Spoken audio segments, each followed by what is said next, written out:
boleh dipersatukan Tuhan dalam ibadah sore hari ini.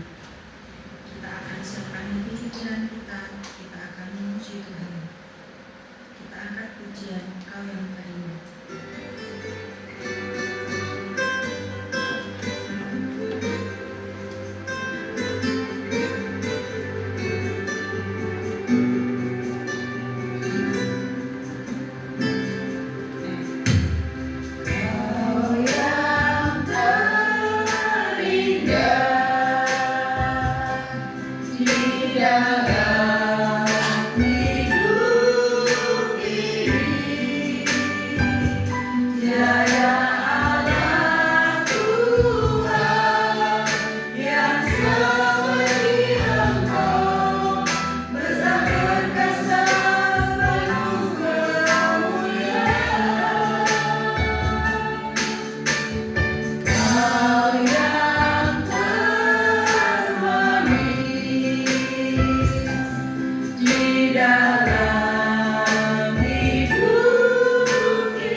apa yang kami terima boleh menjadi rema dalam kehidupan kami. Kami menyerahkan Tuhan untuk saudara-saudara kami yang saat ini belum hadir, mungkin masih dalam perjalanan, kiranya Tuhan antarkan mereka sampai tempat ini dengan keadaan selamat. Kami menyerahkan Tuhan Yesus untuk setiap saudara-saudara kami yang saat ini juga mungkin sedang sakit, kiranya Tuhan akan jamah, akan pulihkan Tuhan. Tuhan kami serahkan untuk ibadah pada malam hari ini dari awal pertama hingga akhir. Hanya dalam nama Tuhan Yesus kami telah berdoa dan bersyukur. Haleluya Tuhan. Amin. Mari kita akan bangkit berdiri, kita akan memuji Tuhan, kita nyanyikan hari ini perasaan. Yesus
kasih yang tanpa peri selalu ada dalam kehidupan kami. Oleh karena kasih-Mu ya Tuhan, kami juga Kau layakkan untuk menikmati berkat-berkat-Mu, dan oleh karena kasih-Mu lah kami boleh merasakan penyertaan-Mu. Hingga saat ini kami boleh bersekutu bersama untuk memuji muliakan nama Tuhan, merenungkan akan sabda firman-Mu, dan kami boleh memberi yang terbaik kepada-Mu. Layakkan ya Tuhan untuk kami belajar akan kebenaran firman-Mu, sehingga apa yang Tuhan rencanakan dalam hidup kami boleh terlaksana, dan kami pun mengikuti setiap kehendak-Mu. Terima kasih Tuhan Yesus, kami bersyukur. Amin. Shalom, Bapak Saudara terkasih di dalam Tuhan. Mari kita bersama, kita akan membuka di dalam Injil Matius pasal yang ke-6 ayat yang ke-19 sampai yang ke-24. Injil Matius pasal yang ke-6 ayat 19 sampai yang ke-24. Mari kita akan membaca silih berganti.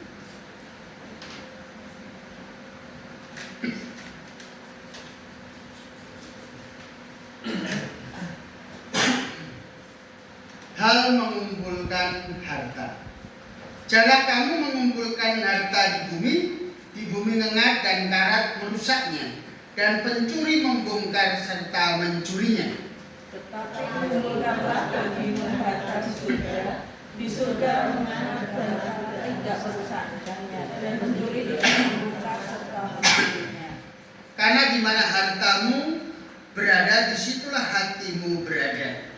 Mata adalah pelita tubuh. Jika matamu baik, teranglah seluruh tubuhmu. Tak seorang pun dapat mengabdi kepada dua tuan. Karena jika matamu jahat, gelaplah seluruh tubuhmu. Jadi jika terang yang ada padamu gelap, betapa gelapnya kegelapan itu. Tak seorang pun dapat mengabdi kepada dua tuan, karena jika demikian ia akan membenci yang seorang dan mengasihi yang lain, atau ia akan setia kepada yang seorang dan tidak mengindahkan yang lain. Kamu tidak dapat mengabdi kepada Allah dan kepada Mammon. Bapak Saudara terkasih di dalam Tuhan, malam ini kita belajar bersama bagaimana membangun keseimbangan di dalam kehidupan kita berkenaan mengumpulkan harta. Di dalam ayat yang ke-24, tidak seorang pun dapat mengabdi kepada dua tuan, karena jika demikian ia akan membenci yang seorang dan mengasihi yang lain, atau ia akan setia kepada yang seorang dan tidak mengindahkan yang lain. Kamu tidak dapat mengabdi kepada Allah dan kepada Mammon. Bapak Saudara terkasih di dalam Tuhan, berkenaan dengan harta, ini kita akan memperhatikan bersama bahwa dalam kehidupan kita, semua orang pasti membutuhkan harta, menginginkan masa depannya ada dalam keamanan, kenyamanan, kesejahteraan, yang diantaranya harta menjadi bagian yang tergantung. Nanti kita belajar bersama apakah yang menjadi bagian utama, apa bagian terpenting, yang kurang penting, yang tidak penting. Nah ini, jadi parameter ini akan menjadi bagian dalam kehidupan kita. Namun kalau kita tanyakan kepada setiap orang bagaimana berkenaan harta, tidak ada seorang pun yang menolak. Harta, ya, atau harta yang mana? Yang ketika diberi harta pasti mau. Walaupun kemungkinan juga harta yang diberikan tidak sesuai dengan apa yang menjadi kebutuhannya. Ya, seringkali orang berupaya mengumpulkan harta, tetapi sesungguhnya tidak menjadi sebuah keperluan atau kebutuhan. Ya, karena mungkin ya sosmed, ya sosial media, sosial dalam kita itu bersosial ya namanya kalau dulu gengsi, kalau zaman sekarang apa ya? Ya ada bahasa baru ya. Kalau kita tidak dengan seirama atau bahasa selevel atau satunya sesirkel ya, yang sama ini ya nggak nyaman ya. Tadi ngobrol-ngobrol bagaimana seringkali kebersamaan itu bisa ditunjukkan dengan seragam yang sama, kebersamaan dengan atribut yang sama.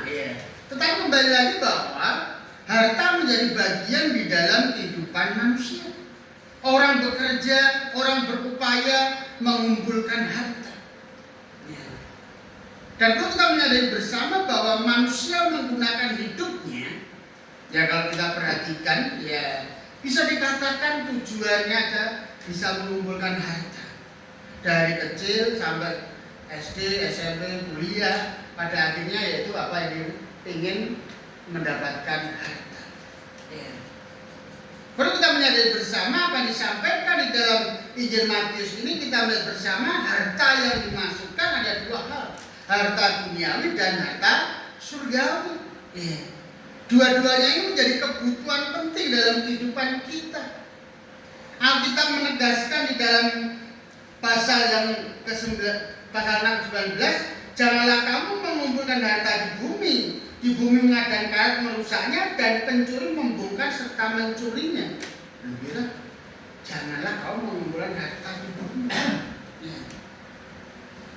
Matius ingin memperjelas kepada kita konsepnya dalam ayat yang ke-24. Itu parameter yang sangat jelas berkenaan dengan bagaimana mengumpulkan harta. Ya, dalam ayat 19 kemudian ayat 20, tapi kumpulkan bagimu harta di surga. Di surga mengat dan karat tidak merusaknya dan pencuri tidak membongkar serta mencurinya. Nah, ada dua perbandingan. Ya, di mana harta dunia dan harta di surga. Juga di dalam ayat 24 tadi dikatakan ada bagaimana kita mengabdi kepada Allah atau kepada Mammon. Tahu Mammon?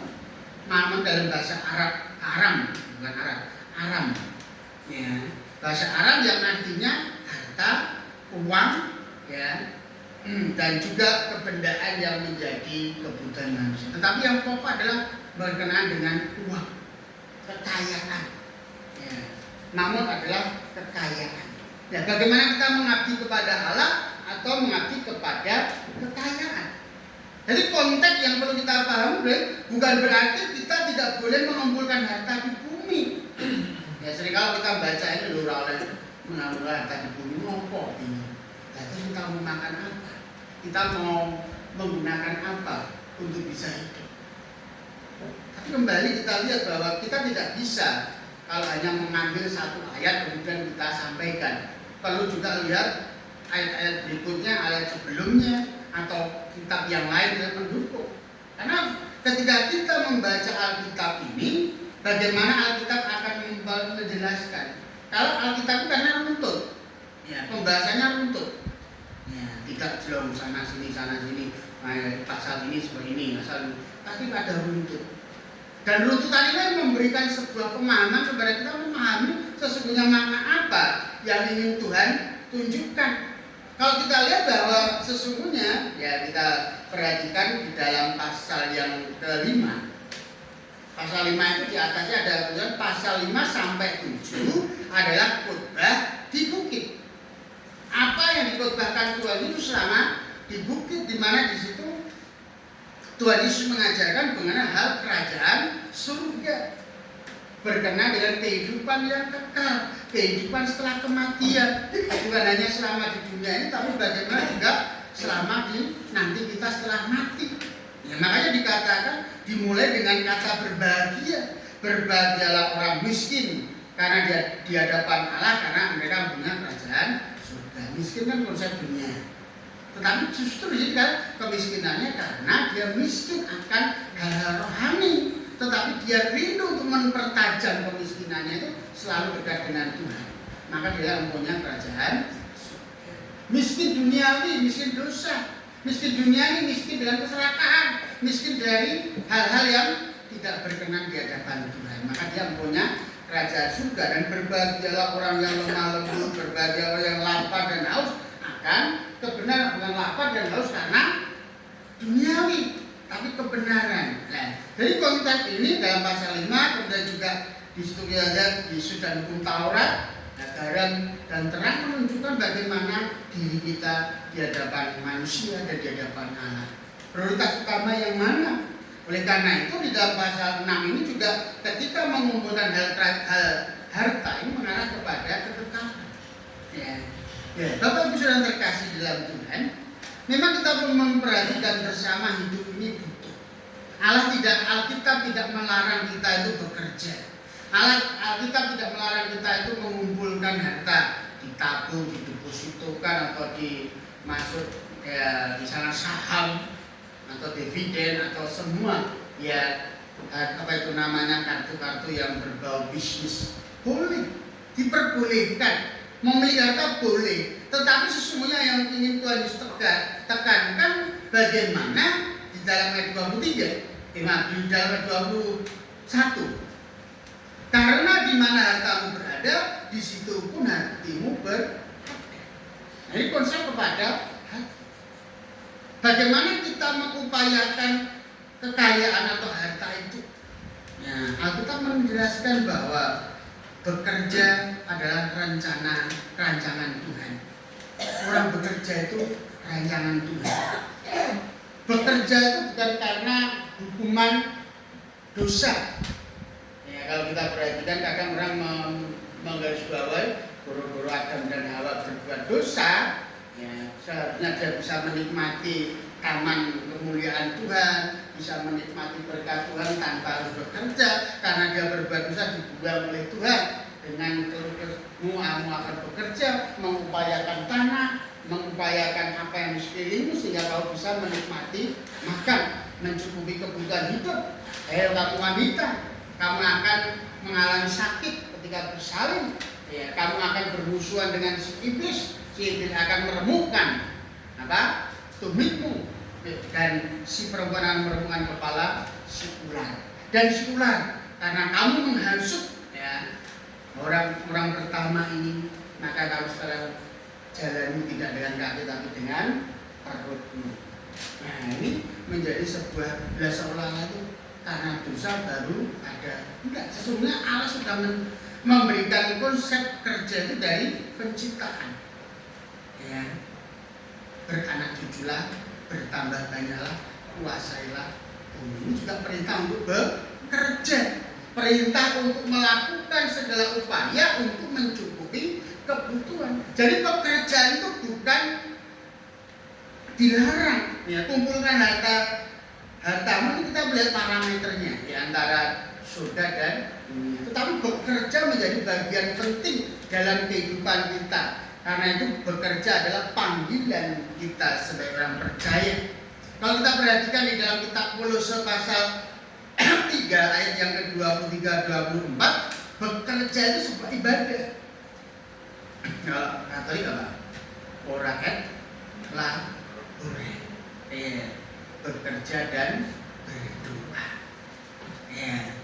Bekerja yang berdoa, artinya kalau itu konsep dari Kolose pasal 3 23-24, apapun juga yang kamu perbuat dengan segenap hatimu seperti untuk Tuhan dan bukan untuk manusia.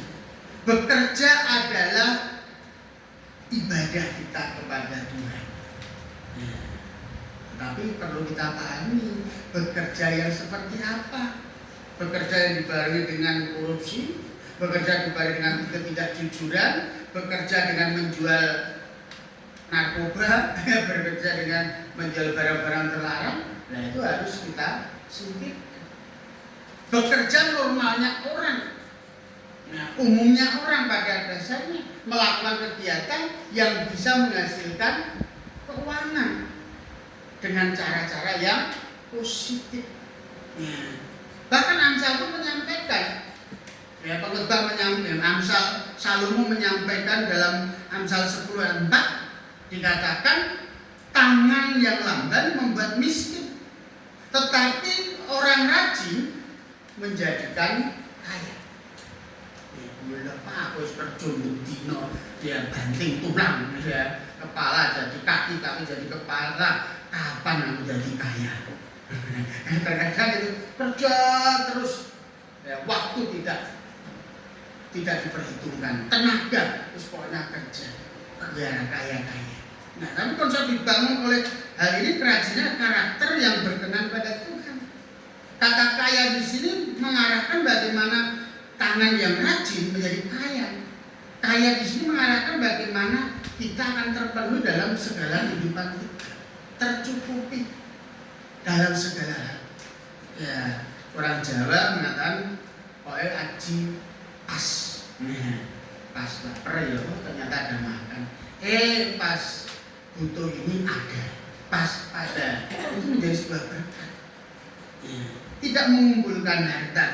Ya, bekerja untuk memenuhi kebutuhan hidup menjadi jujur, menjadi sebuah kerinduan kita bersama. Oleh karena itu kalau kita perhatikan ya sifat dasar dari harta. Nah, sifat dasar yang perlu kita perhatikan harta bumi. Dikatakan di dalam ayat yang ke-19 sifat dasarnya adalah materi fisik yang kasat mata. Ya, apa itu? Uang, harta benda, kekayaan kita. Yang sifatnya dikatakan bisa rusak. Ya, dikatakan daya tahan fana, menyusup. Ya, oleh karena mengat, karat, atau dicuri, atau dirampok, atau terbakar. Ya, banyak kebakaran harta ini. Ya, kalau kemarin di Medan, ya tahu-tahu rumah elit meledak, ya, tahu belum ketemu apa sebabnya. Kemudian juga fokus kepemilikan. Ya, bumi berfokus, ya, harta di bumi berfokus pada status ini milikku.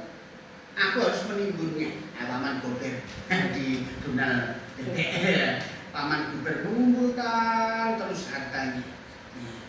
Dan di sini kita melihat bersama. Kemudian orientasi waktu memberikan kepuasan secara instan.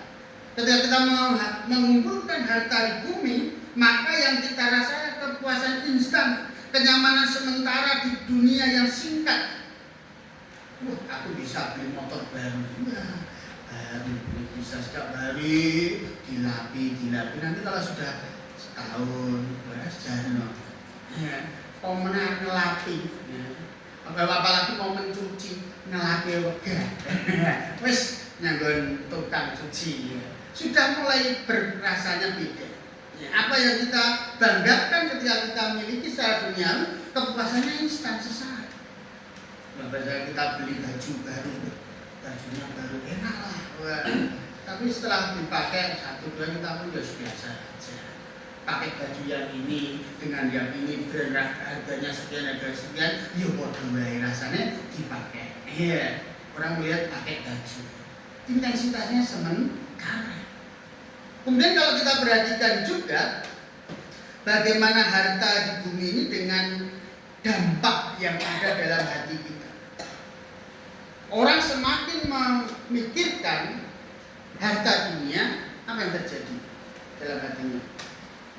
Kemerusuh, tergesa-gesa, ya, kecemasan, kekhawatiran, bisa enggak?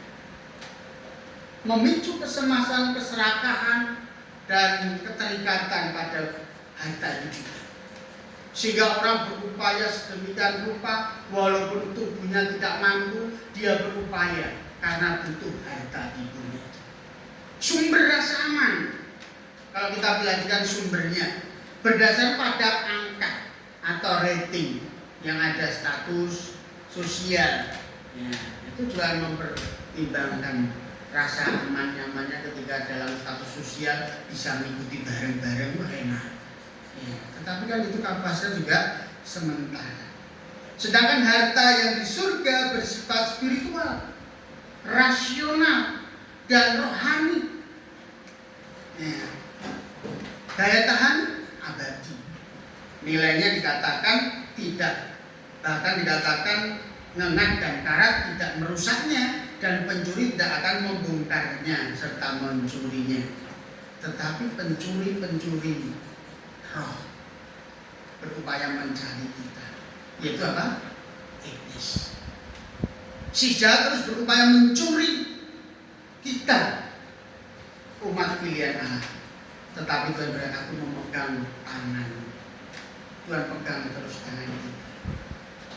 Iblis berupaya mencuri kita, Tuhan memegang kita dengan kasih-Nya, membelai kita dengan karya yang luar biasa, mujizat terus terjadi dalam kehidupan kita. Tetapi ketika kita tidak mau merasakan apa yang Tuhan berikan ini, maka ini daya tahannya menjadi sementara. Walaupun karya bersifat rohani, tetapi karena kita tidak mau mengikuti, tidak mau fokus ya, sehingga kepemilikannya sesuai milik itu titipan Tuhan, tapi kita mau ini punyaku. Ya, bukan titipan Tuhan, ini punyaku. Pada akhirnya kita menjadi sombong, sehingga iblis mencuri. Ya. Dan juga kita lihat bagaimana orientasi ya bersifat masa depan, memastikan bahwa apa yang kita tabur di dunia ini akan kita terima ketika nanti kita dipanggil Tuhan, membawa kepada kekekalan. Dampaknya betul mendatangkan damai sejahtera. Ketika kita menyimpan harta di surga, mendatangkan damai sejahtera dalam kehidupan kita. Karena hal rohani yang kita pikirkan, perkara-perkara surgawi yang kita pikirkan, yang kita upayakan, sehingga kita menikmati damai sejahtera, kepuasan batin. Walaupun orang lain tidak bisa melihat, tetapi kita bisa merasakan sendiri kepuasan batinnya kita ketika kita memikirkan perkara-perkara surgawi. Kalau kita memikirkan hal-hal duniawi, tadi kecewaan, kecemasan, kecelakaan, ketakutan, tetapi ketika hal ini hal dunia, Tuhan memberikan kepuasan, sumber rasa aman bersandar pada pemeliharaan Tuhan. Kata pemeliharaan Tuhan, Tuhan memelihara kita. Kata memelihara mencukupkan segala apa yang kita perlukan. Seluruh aspek hidup kita, bukan salah satu, bukannya satu bagian, tetapi seluruh aspek kehidupan kita dalam pemeliharaan Tuhan. Tuhan tidak membiarkan anak-anaknya meminta-minta, tapi Tuhan memberkati anak-anaknya. Dan juga janji-janji yang Tuhan berikan, memberikan rasa aman dalam hidup kita. Janjinya selalu tepati, janjinya tidak pernah lekang oleh waktu, selalu memberi dampak dalam kehidupan umatnya. Nah, inilah yang perlu kita perhatikan. Makanya Tuhan Yesus menyampaikan, janganlah kamu mengumpulkan harta di bumi, tapi kumpulkanlah harta di surga. Nah, tetapi berarti kita meninggalkan apa yang ada di dunia ini. Ya, sehingga kita melihat bersama di ayat yang ke-21 ini untuk mengarahkan kita bersama bagaimana kita dalam mengumpulkan harta baik di bumi maupun di surga. Ya, jangan jadikan harta itu sebagai tujuan utama dalam hidup kita. Harta dunia hanyalah sementara. Ya. Kalau kita lihat dalam 1 Timotius pasal yang ke-6 ayat yang ke-9 dan 10. Coba kita perhatikan di dalam Matius pasal 1 Timotius pasal yang ke-6 ayat yang ke-9 dan 10, kita bisa perhatikan bersama di situ. Tetapi mereka yang ingin kaya terjatuh dalam pencobaan, ke dalam jerat dan ke dalam berbagai nafsu yang hampa, yang mencelakakan, yang menenggelamkan manusia dalam apa? Keruntuhan dan kebinasaan. Karena akar segala kejahatan adalah cinta uang. Sebab oleh memburu uanglah beberapa orang telah menyimpang dari iman dan menyiksa dirinya dengan berbagai-bagai duka. Ayat ini memberikan peringatan tentang bahaya mengejar kekayaan dan cinta uang. Orang ingin kaya jatuh dalam pencobaan. Akar dari segala kejahatan adalah cinta uang. Nah, ini kita pun merasakan saat ini. Dan memburu uang membuat orang menyimpang dari iman. Sing penting dapat duit. Caranya piye? Terserah, nggak usah dipikiran. Yang penting dapat duit. Apalagi punya pemikiran yang sangat ya ini, mungkin aku untuk duit. Itu per bulan kayak gereja. Nah, ini silakan menjadi pertanyaan. Hasil dari kejahatan diberikan per bulannya untuk gereja. Kalau kita lihat itu baik atau baik? 50-50. Iya. Kalau kita perhatikan tentu 50 jahat, 50 baik. Tetapi segala sesuatu yang tidak sesuai dengan hukum Allah, tadi kelas baptisan, apa? Mbak Lorin? Apa? Segala sesuatu yang menyimpang dari kebenaran firman Tuhan adalah dosa. Ya. Apa yang tidak sesuai dengan aturan Tuhan? Dosa. Berilah bahwa seluruh persembahan perpuluhan kepada Allah. Ya, itu bukan dari hasil kejahatan kita, tetapi itu hasil dari kerja kita yang murni. Berarti enak berarti kalau dapat duit kalau dari tindak kejahatan orang perpuluhan. Ya semakin dosa. Berarti dia harus supaya tidak melakukan dosa. Karena di sini katakan ingin kaya terjatuh dalam berbagai macam dosa. Pencobaannya dosa membawa kepada kita dapat uang memang, tetapi bagaimana ke depannya akan segala kejahatan cinta uang. Ya, oleh karena itu ketika kita mengumpulkan harta, jangan untuk tujuan hidup ini, tetapi bagaimana harta yang bertujuan pada kekekalan, di mana di situ. Ya, kemudian juga kita lihat siapa mencintai uang tidak akan puas dengan uangnya. Al-Khotbah pasal 5:9. Siapa mencintai uang tidak akan puas dengan uang. Siapa mencintai kekayaan tidak akan puas dengan penghasilnya. Itu pun sia-sia. Coba kita tanya dalam diri kita. Ketika kita mencintai uang, puas enggak dengan uang kita? Kita punya 1 juta. Puas tidak dengan uang 1 juta? Ya belum apa kebutuhan muda. Tambah lagi 10 juta. Puas? Ya belum Pak, aku belum bisa beli yang itu. Sudah dapat beli itu? Puas sudah? Masih belum puas, pengen lah. Itulah manusia tidak pernah terpuaskan dengan keinginannya. Tetapi ketika kita mengumpulkan harta surgawi, ya, ada kepuasan. Karena ketika kita taat kepada Tuhan, Tuhan menyatakan berkatnya. Ketika kita setia dalam perkara-perkara kecil, Tuhan menambahkan perkara-perkara yang besar. Nah, ketika kita setia kepada Mamon, ya udah jatuhlah kita. Kita setia kepada Tuhan, Tuhan tidak membiarkan anak-anaknya meminta. Ya. Kami sudah terkasih dalam Tuhan. Mari kita menggunakan harta kita, terlebih uang kita sebagai alat, ya, bukan sebagai tuan. Ya, seringkali kan kita ketika punya uang, ya, ini perbedaannya uang sebagai alat dengan uang sebagai tuan. Ketika kita punya uang, saya punya uang 1 juta. Pikiran kita di bawah uang ini, dengan uang ini kita hitung-hitung. Tetapi kalau kita menjadikan uang ini sebagai sarana saja, ya udah kita punya uang nanti beli. Tapi kalau sebagai tuan, lu harus dikuasai dengan uang ini. Aku punya uang, aku harus bagaimana dengan uang ini? Ya hawa nafsu kita berpikir dengan uang ini saya harus apa, harus apa. Tetapi ketika uang ini kita kata sebagai alat, ya sudah untuk pembayaran mengalir tidak harus terbawa kepada emosional. Apalagi masuk ke mall pas ono diskon.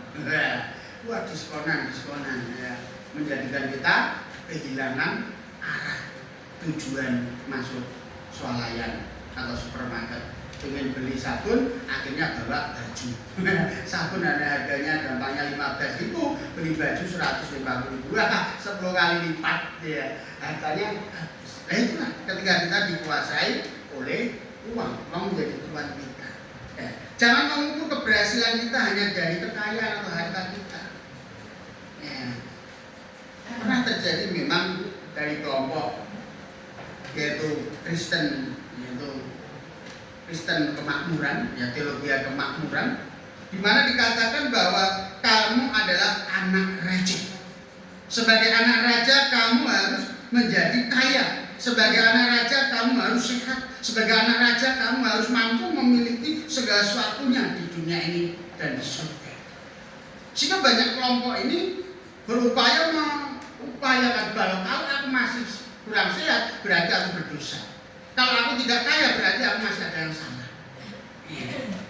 Sehingga kalau kita lihat betul mereka merenung itu, tetapi dalam perenungan itu mengarahnya kepada hal yang tidak benar. Itu loh dia mau yang tidak Alkitab itu dibaca, dikumpulkan itu ayat-ayat yang menjadi bangun berkat kita. Sehingga ketika ada masalah kaget, dan ketika kaget artinya kemudian dia menghujat Tuhan. Ya, karena dipenuhi dengan ayat-ayat yang berkat. Ketika diminta untuk ayo kita beri perpuluhan, ayo kita memberi santunan, ayo kita bersedekah. Waduh, ya gambaran anak muda kaya ingin ikut Tuhan Yesus, dikatakan kamu melakukan apa? Apakah kamu sudah melakukan sebuah hukum? Oh, semua hukum sudah tak lakukan Tuhan. Aku melakukan secara benar. Ya, bahkan dikatakan itu secara dia menjelaskan sudah saya lakukan ini pun sudah, melakukan ini sudah. Nah, sekarang satu, jualah hartamu bagikan kepada orang-orang yang membutuhkan. Hatinya tidak terima. Akhirnya dia tidak ikut Tuhan karena hartanya. Nah, Bapak sudah terkasih di dalam Tuhan, tetap setia kepada Tuhan dalam segala keadaan.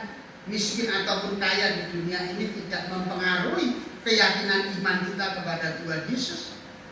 Nah, keberhasilan dalam kehidupan kita, bagaimana kita mampu memanajemen hati kita, pikiran kita, perasaan kita mengarah kepada kekekalan, sehingga ada harta ataupun tidak, kita tetap menjalani kehidupan bersama dengan Tuhan. Kalau saya juga berupaya, karena kan kalau satu dompet saya itu isi atau tidak tergantung istri. Karena apa itu namanya gaji dari kerja yang menerima istri. Saudara ngasihnya ke istri bukan ke saya. Ya sudah, ya saya dibagi. Kalau sama itu dibagi dibagi perpuluhan saya penting. Ya harus bagi ini, sisanya ini Pak, banyak dikasih. Ya sudah, tidak apa-apa. Adanya berapa tidak apa-apa. Ya nanti kalau habis tahu diisi lagi. Ya, jadi nggak mikir. Kalau butuh besar baru, ya butuh ini ya baru diberi. Ya, kembali lagi bahwa bagaimana kita setia kepada Tuhan dalam keadaan Tuhan akan mencukupkan. Ya. Janganlah kita terus hanya memikirkan harta duniawi saja, tapi malah kumpulkan harta surgawi. Ya, mendahulukan dalam Matius 6 ayat 33. Kita baca bersama. Matius 6 ayat 33.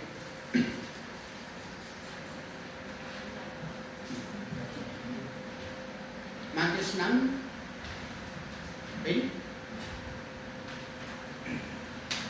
Ya, kita baca bersama. 33. Ya, 1, 2, 3. Tetapi carilah dahulu kerajaan Allah dan kebenarannya. Apa dikatakan? Maka semuanya itu akan ditambahkan kepadamu. Kata ditambahkan artinya apa? Dicukupkan. Ketika kita mengutamakan, mendahulukan kehendak Tuhan, kita tidak khawatir akan penghidupan, karena Tuhanlah yang pegang kehidupan kita. Penghidupan pun Tuhan akan berikan dalam kehidupan kita, tepat apa yang kita butuhkan. Memelihara kebutuhan hidup orang percaya dengan mencukupkan apa yang diperlukan. Itulah yang Tuhan ajarkan. Oleh karena itu, jagalah hatimu dalam segala kewaspadaan. Karena istilah pancar kehidupan, menjaga hati lebih penting daripada kita hanya mengarahkan hati kita untuk mencari, memikirkan, merenungkan akan harta duniawi. Pasti tidak puas. Tetapi kita memikirkan perkara surgawi, Tuhan akan mencukupkan segala yang kita butuhkan. Mari kita memeriksa prioritas hati kita, hidup kita. Apakah kita betul-betul mengarahkan mencari harta untuk kepentingan kita di dunia, atau kita di dunia tetapi juga di surga. Ketika kita mengumpulkan harta di dunia, gunakanlah itu untuk kemuliaan Tuhan. Ya, ketika bekerjalah untuk kemuliaan Tuhan. Karena dikatakan segala sesuatu yang kamu perbuatlah untuk Tuhan, bukan untuk manusia. Nah, ini menjadi sebuah parameter dalam kehidupan kita, bagaimana kita tetap melakukan pekerjaan, mencari harta di dunia, tetapi kita tidak terbawa kepada hawa nafsu dunia. Kita mengarahkan hati kita mengutamakan Tuhan, yang mencari terus apapun juga yang kita perbuat untuk Tuhan, bukan untuk kemuliaan kita. Karena harta yang kita miliki adalah titipan Tuhan, dipercayakan Tuhan untuk kita kelola, bukan hanya untuk hawa nafsu kita, tapi kita kelola untuk bagaimana pemenuhan hidup kita, namun untuk kemuliaan Tuhan juga yang utama. Apa yang berhak untuk Tuhan kita berikan untuk Tuhan, apa yang diberikan olehnya. Seperti Tuhan ketika dia datang, dia ada koin. Nah, koin ini ada gambar apa? Kaisar. Sudah, berarti uang ini milik kaisar. Yang artinya milik negara. Pergunakan untuk negara. Jadi apa yang diinginkan Tuhan dalam kehidupan kita, bagaimana kita membangun keseimbangan harta dunia dan surga ini, di mana kita membangun, mencari, mengumpulkan dan mengupayakan apa yang menjadi harta dunia ini, prioritasnya untuk kemuliaan Tuhan. Walaupun mencukupi kebutuhan kita untuk memuliakan Tuhan, untuk memberi hal yang tidak berkenan di hadapan Tuhan, ya itu menjadi sebuah ketidakasihan. Punya uang beli narkoba, ya beli hal yang tidak berkenan di hadapan Tuhan, digunakan untuk perjudian, oke, kayak itu kan juga kan dapat duit lagi lah, ya, iya. Tetapi itu tidak membawa pada kemuliaan Tuhan. Pada akhirnya saudara terkasih di dalam Tuhan, bagaimana kita membangun prioritas hidup kita dalam mengelola harta. Bukan berarti kita tidak boleh mengumpulkan harta, boleh, tetapi kembali untuk apa harta itu? Nah, karena ketika kita dari perjalanan hidup kita, bagaimana ketika kita dipanggil Tuhan, ada nggak yang kita bawa harta dunia? Nah, kalau kita berkristenan sih enak, untuk jas, ya, atau batik, atau ngurus sepatu, ngambil kaos kaki, ya, pakai dasi. Ya, tapi kalau saudara kita hanya kain ada yang dibakar, tidak dibawa apa-apanya. Ya. Itu harta yang berada dibawa dibakar juga. Wah, maniman musim murid enak mak dibakar. Oke. Nah, teman kembali lagi, hati kita yang kita bawa kepada jiwa kita. Ya. Harta yang Tuhan titipkan, bagaimana bisa menolong kehidupan kita, tetap setia kepada Tuhan. Harta yang Tuhan berikan kepada kita bisa menolong kita untuk kita taat kepada Tuhan, menggunakan uang untuk alat, bukan menjadi tuan dalam hidup kita. Maka terima kasih ya Tuhan, apa yang Tuhan percayakan dalam kehidupan kami, yaitu harta yang seringkali kami perjuangkan dari pagi hingga malam, kembali kepada pagi, itu semua untuk pemenuhan kehidupan kami Tuhan. Seringkali kami terjebak untuk ambisi untuk memberikan, untuk mencari harta itu Tuhan. Tetapi kami melupakan akan Tuhan. Kami rela menggantikan hari-hari untuk beribadah kepada Tuhan hanya karena harta yang kami cari. Kami rela meninggalkan cinta kasih Tuhan, kasih yang mula-mula dari Tuhan, karena harta yang kami buru. Kami rela untuk tidak setia kepada Tuhan hanya karena kami mau setia mencari, menggunakan mamon dalam kehidupan kami. Ajalah kami ya Tuhan untuk terus waspada terhadap hal-hal yang mencoba membelenggu kami, sehingga kami meninggalkan Tuhan. Sehingga harta hanya sebagai sarana dalam kehidupan kami. Harta bagi kami hanya sebagai titipan yang kami gunakan sesuai dengan rencana Tuhan. Arahkan hati kami Tuhan untuk selalu menyembah, berserah kepada-Mu. Dalam nama Tuhan Yesus kami bersyukur. Amin. Mari kita meresponi kebenaran firman Tuhan dengan menaikkan pujian, kuserahkan kepada Tuhan. Mari kita serahkan kepada Tuhan roh dan jiwa kita. Karena itulah yang Tuhan inginkan, harta yang terbesar dalam hidup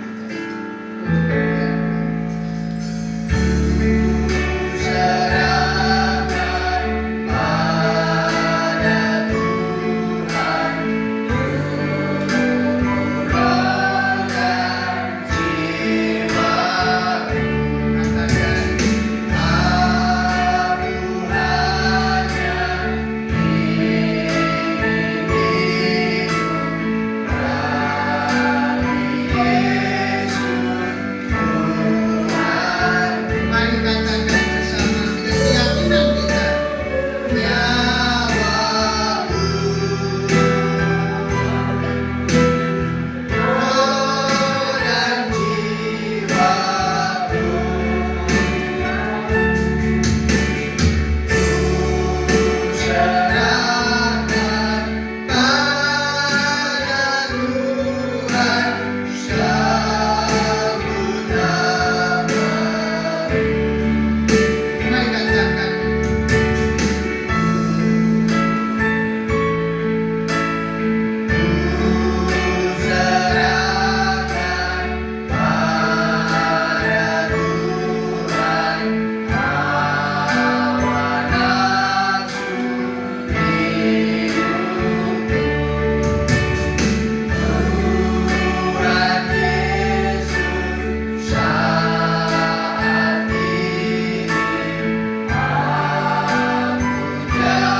Bersama-sama kita akan memberi yang terbaik kepada Tuhan melalui persembahan maupun persepuluhan kita. Kita akan mengiringi dengan pujian Aku Diberkati.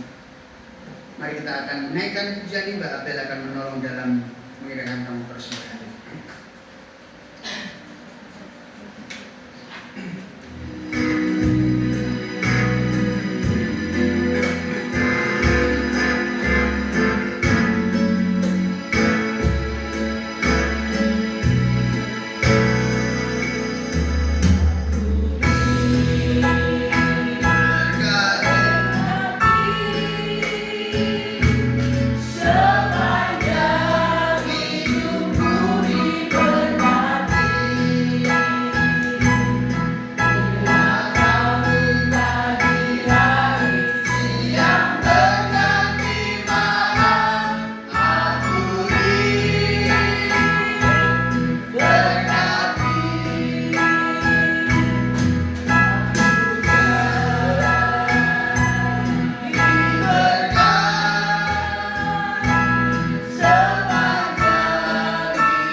Mari kita akan serahkan persembahan kita kepada Tuhan, Tuhan yang menolong.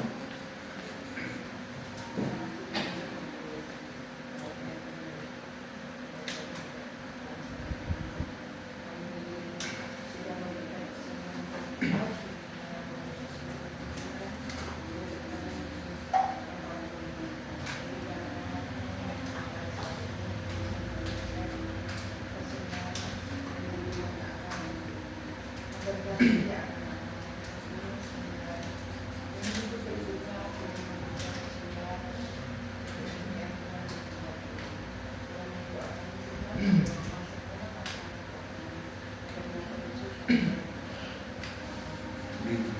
mari kita akan bersama sebelum mengakhiri ibadah kita sampaikan untuk pengumuman ya Tuhan. Terima kasih ya Tuhan, setiap karyamu yang luar biasa menyertai dalam ibadah kami. Seringkali memang berkenaan dengan harta, bukan hal yang baru yang kami dengar. Tetapi biarlah melalui firman-Mu pada malam ini meneguhkan kami kembali bagaimana kami memprioritaskan harta dalam kehidupan kami hanya untuk kemuliaan. Dan saat ya Tuhan, anak-anak-Mu akan kembali ke rumah mereka masing-masing. Kiranya Tuhan antarkan mereka. Tuhan akan terus sertai dalam pekerjaan mereka. Tuhan sertai dalam pendidikan mereka, dalam kehidupan keluarga mereka, dalam kehidupan bermasyarakat, kehidupan bergereja, dan biarlah nama Tuhan yang dipermuliakan. Dan kami menyerahkan kiranya berkat sukacita damai sejahtera dari surga melimpah dalam kehidupan Bapak Ibu sekalian sekarang sampai selama-lamanya hingga Tuhan Yesus datang menjemput kita kali yang kedua. Berkatnya menyertai selalu. Amin.